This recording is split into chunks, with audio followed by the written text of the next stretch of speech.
Olayları kısaca bir özetlemek istiyorum. Metal kültüründe zaten bu var. Anlamlıydı yani benim için. Benim hayalimdi. Bir festival yapmaktı.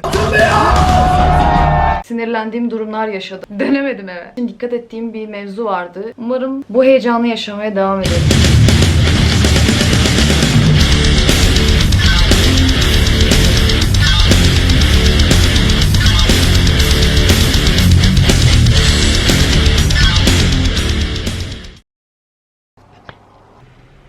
Selam. Serinin son videosuna hoş geldin. Umarım öncekileri izlemişsindir. Yani izlemiş olmanı bekliyorum. Burada ufak bir değerlendirme yapacağım. Ve son gün başıma gelen şeyleri anlatacağım. Ve bundan sonra deli gibi vloglarıma geçiyorum. Normal günlük ya da haftalık neler yapıyorum. Artık şimdi bana dair göreceğiz. Hep böyle bir festival, etkinlik bir şeyin videolarını çekmiş bulundum. Aslında böyle bir giriş yapmayacaktım. Kendim bunun içine buldum. Olsun, güzel girişler oldu. Bir sürü insanla tanıştım. Buradan da güzel minnoş takipçilerim oluyor falan filan, mutlu oluyorum. Evet, full patates yedikten sonra sonunda bir tavuğa geçebildik yani. Tüm festivaldeki tek kadın vokal, çok meraklı bekliyorum.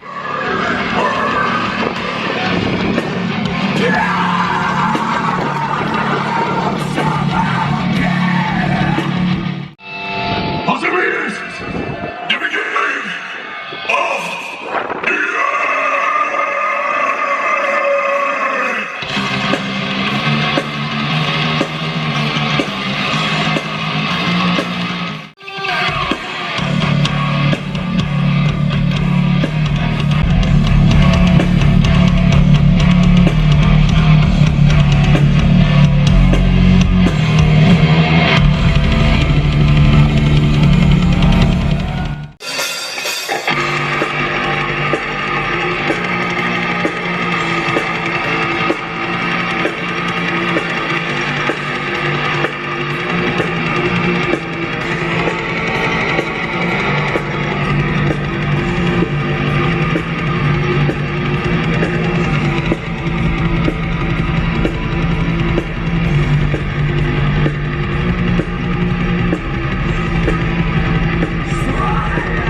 yaşlılar var ya. Baksana bunlara böyle. Bunlar. Can baba sizden olmaz abi. Ama buraya bir dağılsın. Genç yok mu burada? Dağıtacak kim var? Ben kendim de öyle. 30 yaş üstünü boş verin. Gençler bize lazım. Gençler. Şimdi iki tarafta hayvan gibi bir circle pit istiyorum. Tamam mı? Hazır mıyız?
Herkes çöksün.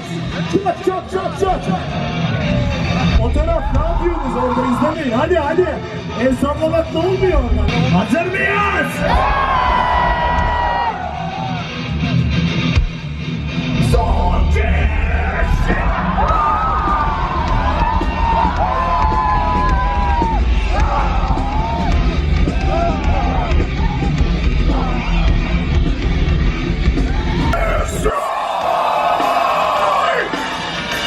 İşte bu!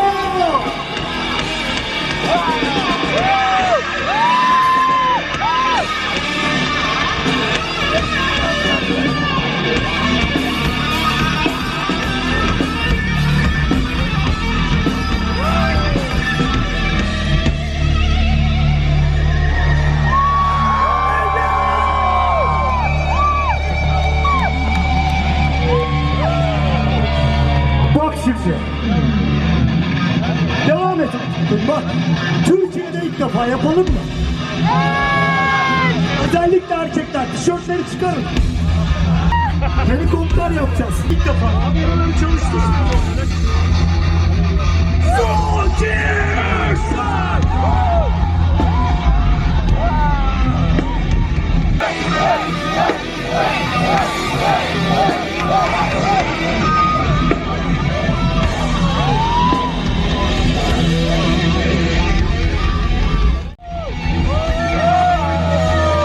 İşte bu.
Götümü. Oğlum efsanesiniz. Alın! Bu benim hayalimdi. Plaja karşı rahmetli abimle beraber bir festival yapmaktı. Metal festivali yapmaktı. Ne olursa olsun biliyorum yukarıda kampta zorluklar olmuş vesaire. Biliyorum hepinizden de af diliyorum bunlar için. Ama gerçekten metal müziğin ölmemesi için bir şeyler yaptık. Milyon yapım bunun için taşın altına elini koydu. Biliyorum kızgınlıklarınız var, işte bir takım eksiklikler var. Fakat hiçbir şey tamamlanmaz. Bunları zamanla yapacağız. Bu iş bir başlangıçtı arkadaşlar. İnanın bana. Bu iş bir başlangıçtı. Bir şekilde daha iyilerini yapabilmemiz için bir yerden başlamamız lazımdı. Bir plajda 2 tane sahneyle 33 tane grubu bir şekilde yapmaya çabaladık. Yerli gruplara yer vermek adına yola çıktık. O yüzden sizler destek verdiniz. Biliyorum sizler çok büyük özveri gösterdiniz. Ben sizleri alkışlıyorum. Sizlerden de hepinizden olan aksilikler için özür diliyorum şahsım adına. Ve milyon yapım adına da özür diliyorum. Muhakkak ki olabilir. Ama bugün metal müzik adına şu 3 gündür muazzam bir ortam yaşadığımızı kabul edin. Plaja karşı 2 tane dev sahnede 33 grup bir arada. Şu elleri bir göreyim. İşte bu. Hepinize çok teşekkür ediyoruz. Çok sağ olun. Milyon yapım adına da kendi adıma da çok teşekkür ediyorum. Çok sağ olun.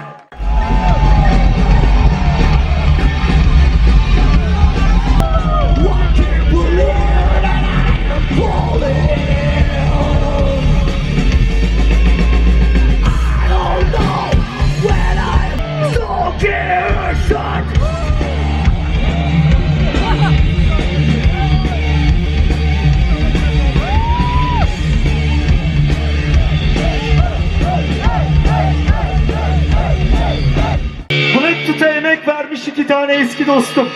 Bu şarkı onlar için gelsin ve rahmetli abim için, Kurt için gelsin. Bak. Kimseyi bırakmak yok. Güvenlik alın al. Arkadan öne gelen buraya kadar gelecek. Geç. Manisalı geliyor, Manisalı. Aman kimse beyler tutun. Kimse üzülmesin. Oğlum işte bu ya. Bak şimdi. Tamam sahip. Okey miyiz? O zaman Wolf is Down başlasın mı? Evet! Oğlum işte bunlar bu festival olayının güzelliği. Wolf is Down!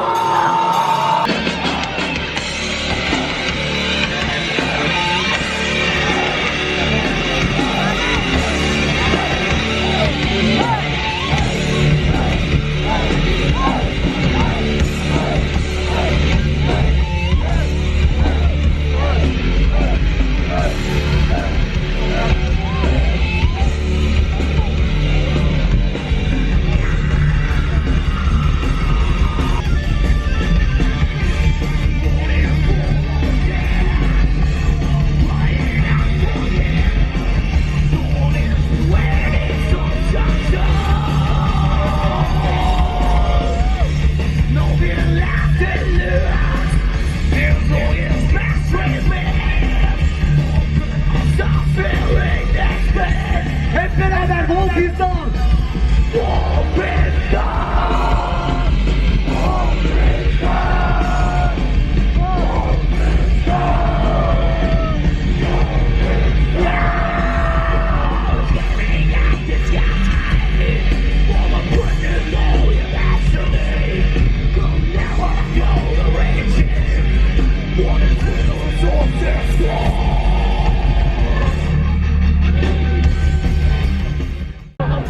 Ayrıl, sol ve sağ. Oho, 2 tarafta da. Sol taraf hazır mıyız? Oğlum sol taraf çok fena lan. Sol taraf hazır mıyız? Oradan da güçlü ses geldi. 3'e kadar sayacağım. Orkun abi.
Metal Fest'in üzerinden evet bir ay geçti ve videoları yeni tamamlıyorum. Biraz uzun sürdü çünkü ilk defa bu kadar uzun edit yaptım, oturdum Allah'ım üzerine olayları kısaca bir özetlemek istiyorum anlatmadığım bazı şeyleri. İkinci gün mesela biraz aç kalınma muhabbetleri vardı. Sonradan şimdi düşündüm ki o kadar hayıflandığımız gerçekten zordu bu arada, hani onu savunmayacağım ama festivaller biliyorsunuz ki iptal ediliyor ülkede. Yani şu an burun kıvırdığımız, rahatsız olduğumuz durumları bile arayabiliriz. Üçüncü gün zaten Black Tooth'tan Tuna bir konuşma yaptı. Daha sonrasında işte bu durumların düzeltilebileceğine dair falan. O insanları gerçekten rahatlattı. Beni de açıkçası böyle bir konuşmaya ihtiyacım vardı. Çünkü Sepultura da çıkmadı. Sanırım grubun hangisi tam emin değilim ama eşi vefat etmiş diye biliyorum. Çok hastaymış ve vefat etmiş. Böyle şeyler konuşuldu. Ağaç olmayan bir yere kamp asla atılmamalı. Çok kötüydü o konuda. Bir daha kamp yapacağımı sanmıyorum bir yerde bu şekilde. Şundan bahsetmek istiyordum gruplarla ilgili.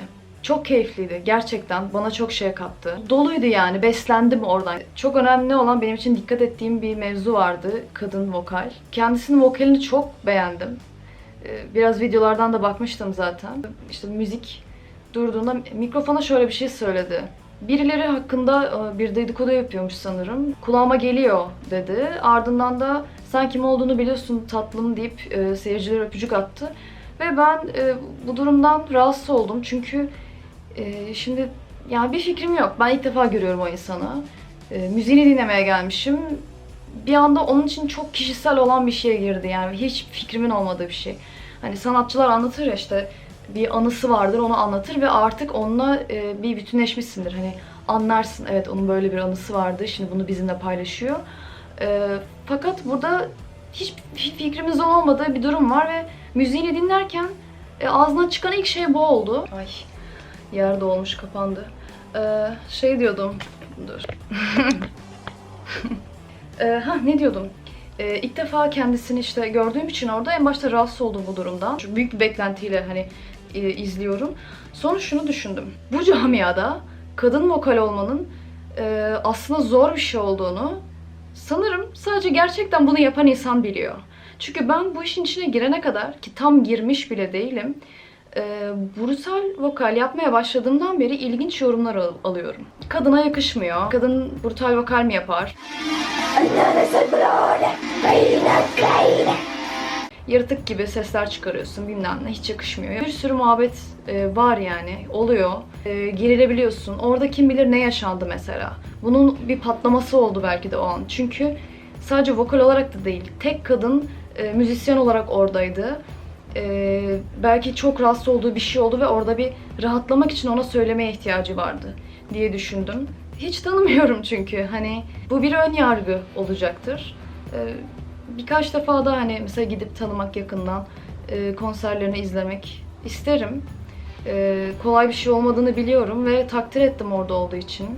Güzel, anlamlıydı yani benim için. Umarım böyle daha çok etkinlik olur ve daha çok gider çekerim. Fakat lütfen barınma şartları böyle olmasın. O bakımdan çok kötüydü. Yani o şeyi bir daha yaşamam. Güneş yanıkları oldum. O deniz bir kere çok tehlikeliydi. Deniz anaları vardı. Onun yanından yüzüyorsun. En sonunda yasaklandı zaten denize girmek. Şimdi bir beklentiye sokuyorsun insanları. Evet, deniz, sahil, kumsal. Sahilde konser bittikten sonra oturulmasına izin verilmedi. Biz buraya tatile geldik. Eğlenmeye geldik. Ve sabaha kadar sahilde oturup eğlenemeyeceksek niye hani oradayız? Herkes çadırlarına geri döndü ve çadırlarına sabaha kadar müzik dinledi insanlar. O yüzden uyumak isteyenler uyuyamadı. Mesela ben uyuyamadım. Oyun oynuyor biri telefonuyla falan böyle. Abi nasıl dinlenmiyorsunuz siz, anlamıyorum. Bilmiyorum, ben mi yaşlı kaldım oradakilere göre. Ben uyumak istedim çok ya. Şey böyle metalden kafam şişti. Neyse, güzeldi ya. Tüm grupları alamadım bu arada zaten. Yani aralıksız almam için yemek yememem, lavaboya falan gitmem lazım. Grupları tek tek değerlendirmek istemiyorum. Sadece benim için önemli olan bir konudan bahsettim. Bu arada ben oraya özellikle Black Tooth'u izlemek için gittim. Ve gerçekten beklentimi karşıladı. Yani Black Tooth olmasaydı bilmiyorum. Çünkü artılar ve eksiler, orada yaşadığım zorlukları kıyasla Black Tooth bunu karşıladı. Çok iyilerdi. Çok keyif aldım, eğlendim. Bir de Pantera'yla büyümüş biriyim. Onun müziklerini canlı dinlemek, kendi müziklerini dinlemek onların. İnanılmaz zaten. Tuna'nın sahneyi yönetmesi müthiş. İnsanlarla olan iletişimi, sahneyi yönetmesi. Birlik oluyorsun bir kere. Hani bir etkinlik olunca işte bir mosh pit oluyor. Bu arada bunlar da insanlar hani belki ufak tefek hasarlar almış olabilirler. Bir söylenti çıktı işte, festivaller bu yüzden iptal ediliyor diye. Zeytinli Rock Festivali'nin iptal edilmesine sebep olarak Black Tooth'un sahnesindeki bir görüntü yayınlanmış. Yani kimse orada hayatını kaybetmedi. Herkes mutluydu. Yani bu kavga ediyorlar gibi görünüyor olabilir insanlar ama normal bir şey bu. Metal kültüründe zaten bu var. Bunu bilerek gidiyorsun. İnsanlar o yüzden orada. Halktan insanları oraya fırlatıp arada bırakmıyoruz yani. Herkes orada. Bunu yapmak için orada. Girmek istemiyorsan o alana benim gibi yanında duruyorsun. İzliyorsun yani aksiyonu. Bu normal bir şey işte. Neyse. Umarım böyle konserler olmaya devam eder. Bu ortamda bu heyecanı yaşamaya devam ederiz. Bilmediğim birçok grup vardı ayrıca. Onları da orada tanıdığım için çok mutluyum. Türkiye'de yani o kadar çok grup varmış ki çok şaşırdım, çok mutlu oldum. Onlarla iletişim halinde oldum. Hatta Dark Face bana albümlerini gönderdi. Bir de tişört gönderdiler. Çok tatlılar. Bakın. Çok güzel. Orada yakalayamamıştım. Sonra bana gönderdiler böyle. Mutlu oldum. Güzel böyle iletişim halinde olmak, bu bir şey yaradığını görmek güzel yani. Biraz kaotikti son gün. Ortada kaldım filan. Dönemedim eve. Böyle büyük etkinliklere gidiyorsanız yanınızdaki insanlar çok önemli arkadaşlar. Bir takım kişiler tarafından beklemediğim durumlarla karşı karşıya bırakıldım. Böyle bir festivale büyük bir yere geri dönüşü olmayacak şekilde hani yanınızdaki kişiyle yola çıkıyorsunuz ya. Yanınızdaki kişiyi çok tanımıyorsanız onunla ya yapmayın yani, yola çıkmayın. Öyle diyeyim. Ve son gün festival alanından çıkamadım. Bana çalışanlar yardımcı oldu. Gerçekten hayat kurtardılar. Ben çok sinirlendiğim durumlar yaşadım. Büyük bir tecrübe oldu bana. O kadar yorgun, o kadar gergin, bitkindim ki oradan geri dönmek istedim ama aynı zamanda bu şekilde geri dönersem İstanbul'u böyle hatırlayacaktım. Evet, festival 3 gün çok güzel gruplar şeyler. Sonuncu gün leş gibi. Korkunçtu yani benim için. Öyle yani detaylı anlatmak istemem, hiç gerek yok. Sadece buradan şunu çıkartın. Çok güvenmediğiniz biriyle yola çıkmayın yani, kesinlikle. Çok ilginç bir şey var. Hayatta her şey çok zormuş gibi bir kod bana yazılmış ve bu yüzden tüm yıl boyunca her şey aslında çok kolay dedim.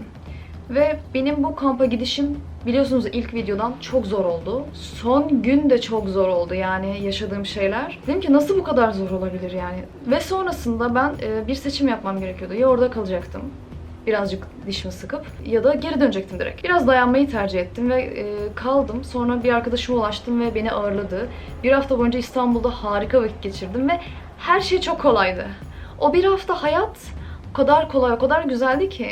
Ve bana çok şey kattı. İyi ki bunu tercih etmişim yani. Bazen aman falan dediğimiz şeyler olur.